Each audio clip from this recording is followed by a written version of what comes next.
Hey, this is your dad checking. Come here real quick. Before we go any further or go over anything else, I need you to know this first and foremost. You are not lazy. You are not broken. You are not a mistake. And you are not a failure. Even when you fail, you're not failing because you don't care. And I get it. I know sometimes you say inside yourself that you don't care. So you're like, obviously I don't care. But even when you say those things inside yourself, I know you really still deep down you do. You do care.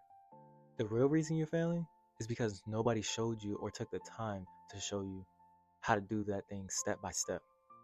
That matters. If you ever been told just get it done, that's not laziness. That's a lack of direction if you fail.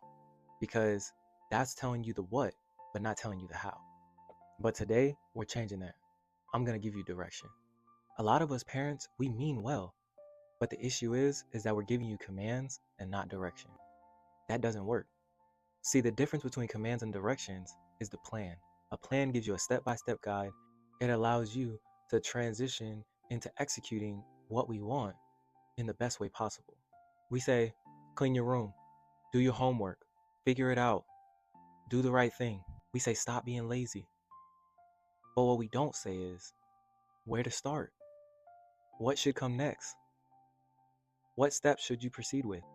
How long should each step take? Or how long does the whole thing take? And when it's done, more importantly, how should it look? What does success look like?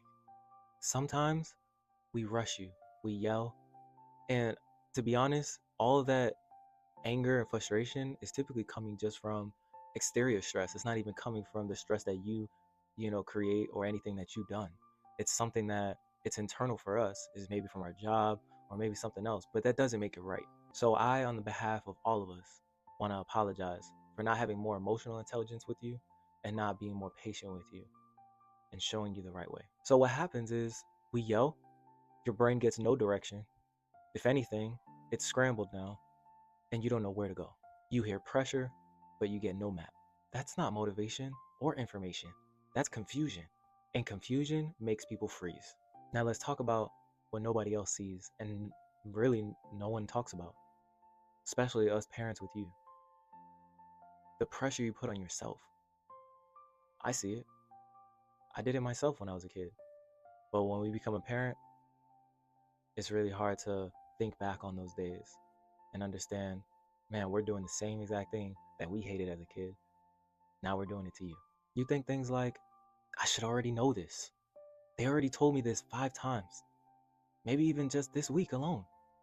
I'm dumb. This doesn't make sense why I keep messing up.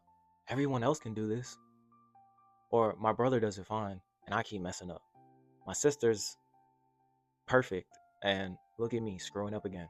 So with each task, it just gets bigger and bigger in your mind and honestly scarier. I know the truth. That's why you avoid it. That makes sense. Not because you don't care. It's the opposite. You care way too much, and to the point of you care so much you don't want to mess it up. Avoiding chores, avoiding hard conversations, avoiding work, that's not laziness. That's your brain trying to protect you. I get it. The brain goes into this coping mechanism, but it's not a good one.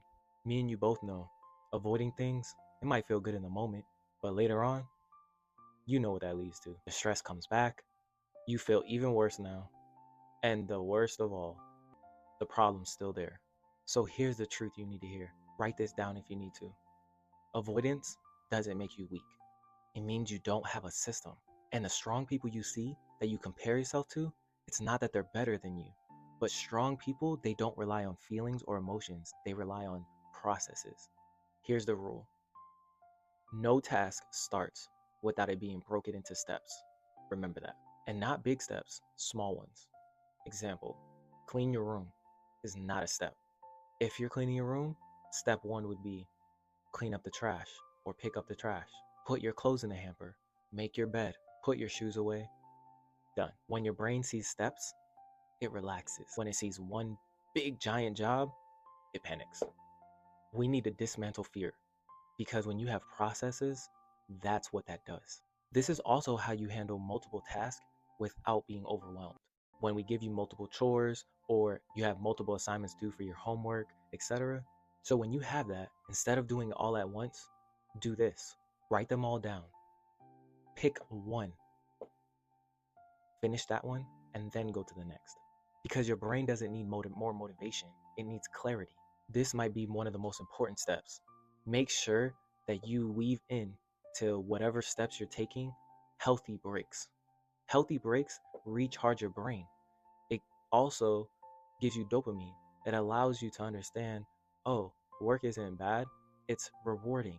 But if you never reward yourself with a 5-minute break in between, then all it perceives in the brain is work is bad, work is terrible, work, it just keeps going and going and going and going and never stops. So for instance, work 20 or 30 minutes, then take a stretch break, drink a glass of water, walk around, even breathe. That's how you train discipline, but don't burn out. And it's okay if you make a mistake. That isn't the enemy. Not learning is. I need you to listen to this. When you mess up, don't beat yourself up. Ask yourself this instead. What step did I miss? What process did I break? Did I rush?